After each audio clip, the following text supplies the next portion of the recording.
Welcome everyone to today's episode of Getting In, a College Coach Conversation. I'm Sally Ganga from College Coach. Today is going to be all about what to do now that you've submitted all, or hopefully all, at least hopefully most of your applications.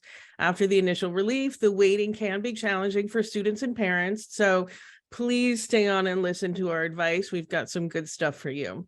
We're going to start with practical advice from my colleague, Sara Calvert-Kubrom, about what you need to do now that your applications are in. And she's looking at me right now, if you're seeing this, in the video format.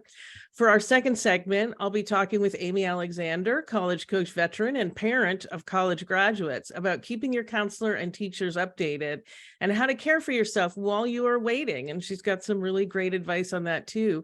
And for our last segment, Alex Bickford of our college finance team will be going over what to consider on the financial aid and scholarship side now that you've finished with the admission side, at least for now. And actually, maybe I shouldn't have said finished, huh, Sarah? Because there are some other things to do. So let's dive right in. And hello, Sarah. Thanks for joining me. Yeah. Hi, Sally. Thanks for having me.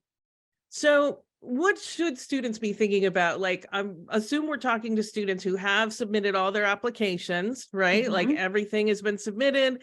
What's the next step? Yeah. Well, I think the first, take a breath, have some fun. I'll let Amy talk about that with you later more.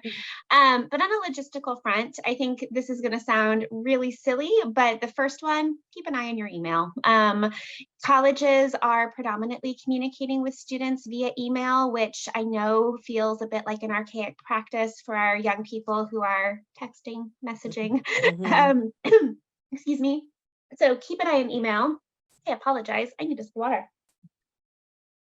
Okay. Also, make sure that you're setting up portals for each college. So as you're submitting applications, colleges, I guess this dry throat. Mm-hmm. It's winter, the heat's on. I'm getting the same thing, Sarah. Yeah. It is true. And I've been walking my kiddo to school in the 20-something degrees in the morning. So I think it's catching up with me. So you submit your application. Within a few days, colleges send usually an invitation to create a portal where you're tracking the application. And just make sure you're following all of that. That's where you're going to find out if you're admitted later. That's where you're going to find out if your application is complete, if something's missing. So I would really start by making sure that your organizational systems are in place with your email, your portals, that your applications are complete.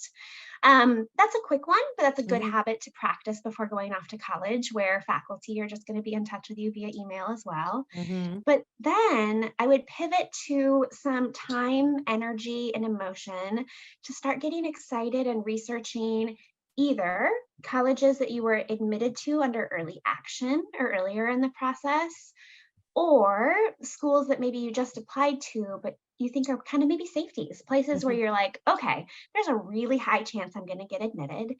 And here's why.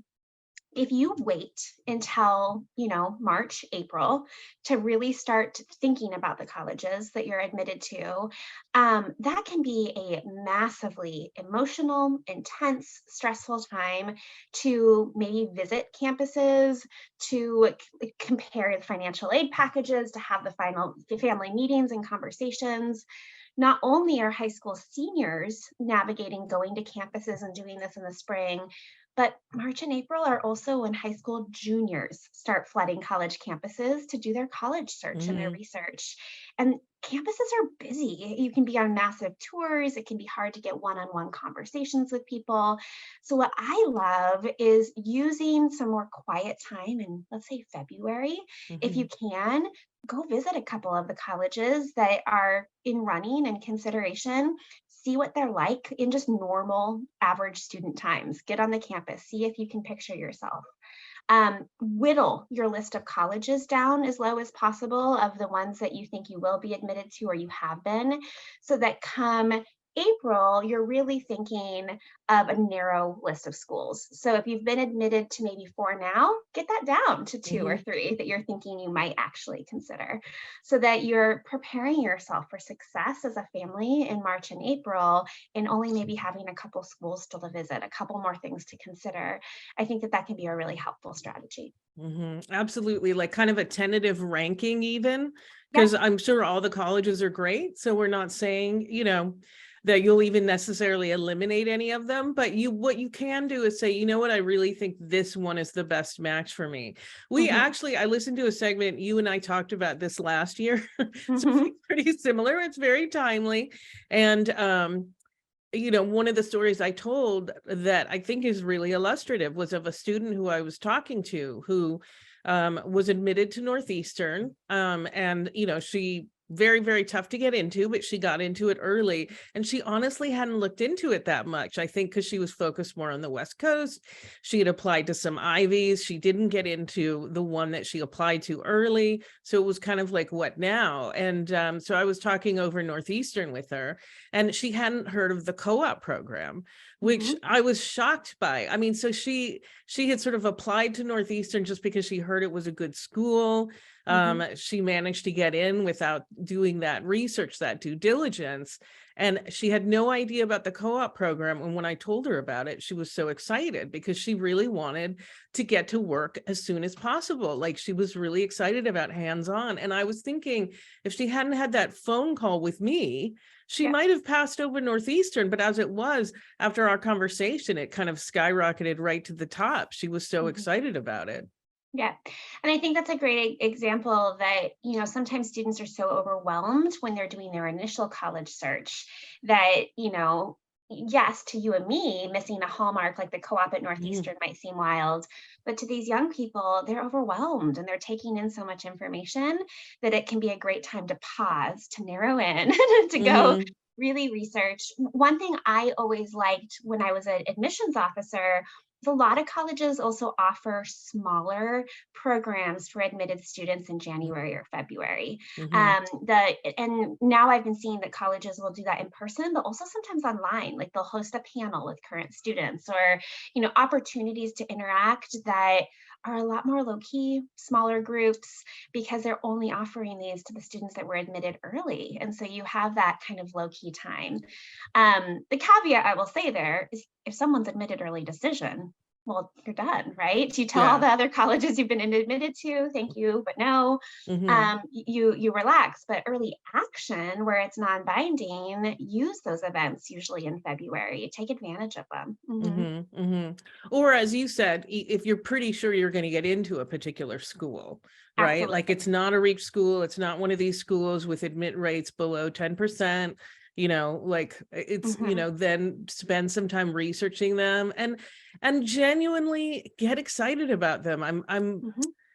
This process is so hard on students' egos, and I'm not trying to make it sound like there's something wrong with that. It's just, it's taken on an outsized, I mean, what's wrong with that is that it's painful for the students, right? It's taken on an outsized importance.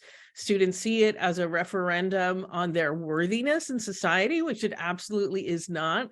There's so many reasons why you would or wouldn't get into a particular college. And so they'll sort of see certain colleges as a come down, as sort of a letdown. And I just feel like if you can just focus on what's my experience going to be for the next 4 years, that really will open you up to getting excited about college and realizing how many opportunities you're going to Hmm. have at, I mean, there's 4,000 colleges in the country. If you can't get into those, the 20 most selective, that actually says precisely zero about you as a Hmm. person. Well, and not to mention that some of the quote unquote safeties could be the place where a student is a big fish in that pond, that they'll stand out, they'll get internships, they'll be invited to do research with faculty. Hmm. They might have interesting things like smaller classroom sizes, interesting study abroad programs. So I think doing intentional research and picturing yourself there for enthusiasm and excitement, not just to psych yourself out that, oh, these are could be great places, but authentically figure out, okay, what are the hooks here? Why did I apply? Let me think about that. Hmm. And I'll let Alex talk about it, but a lot of times those schools can be the financial sweet spots too. They might come with merit scholarships, and that's something to consider for most families as well. So, Mhm. and Yeah, we'll I be think, talking about that more with Alex, but I think that that is something that needs to be thought about early and frankly, probably often, yeah, have the discussion about it. yeah. And, I was thinking when you say this emphasis on the self-assessment and ego and emotions for teenagers right now, I think that from the parent perspective, which can be really wild as well, is, when I applied to college, I was one of the last couple of years of applying on paper, not online. Mhm. I applied to 3 schools for undergrad, and I took the SAT once. Mhm. It was just a different process. And I think that so often parents I talk to are overwhelmed themselves. How do we navigate when a student's been admitted to 8 schools? This is overwhelming. And so that is a different experience than what, to date myself, I graduated high school in, 2002. So I'm not old, but I'm Mhm. old enough that this is wildly different. And I think validating that for parents that, yes, this is a different journey than they went Mhm. on, and thinking about everything you can do as a family in the next 2-3 months to prevent stress in that decision making in April, Mhm. because that's what we want to avoid, is let this be a joyous decision and a positive outcome and getting excited versus panic in the Mhm. month of April, which I validate, it's real, but what can we do to prevent it? Right. And I think I'm really glad you brought up parents because they can do a lot to counteract. I think the messaging that students are getting at the school, I think they feel sort of helpless sometimes because the messaging among the peers is so strong that you have to get into XYZ school and, depending on the school district, of course. Yeah, But I have found that students who have the support of their parents do better in this process. That even though it can be challenging for them, if their parents are like, look, I am super excited for you to go to this school just as much as that school. yeah. So let's get excited about it. Let's find out more about it. These are all great Yeah. outcomes. And I have truly found that those students bounce back faster. So parents, you absolutely feels like you're not making a difference. I can promise you that you are in this. I agree. And one more nuts and bolts thing that often comes up with questions from parents, I find in particular, while you wait to hear from colleges, should you send updates to them? And I think that's something that's worth quickly discussing. No, you shouldn't call or email the Office of Admission constantly because their Mhm. eyeballs are busy reading the applications, right? But if a student has a big update, they win an award, they get a brand new internship or a job, something significant that they're proud of, that you really feel like adds flavor or accomplishment, I really would encourage sending an email to the Office of Admission to the colleges you're waiting to hear back from. Usually you can find the name and email address for the admissions officer who works with people in your regional area Mhm. or the main office, and just Mhm. say, here's my update. Don't write an essay, have it be matter of fact, have Mhm. it just be a quick addendum that can be added to the file.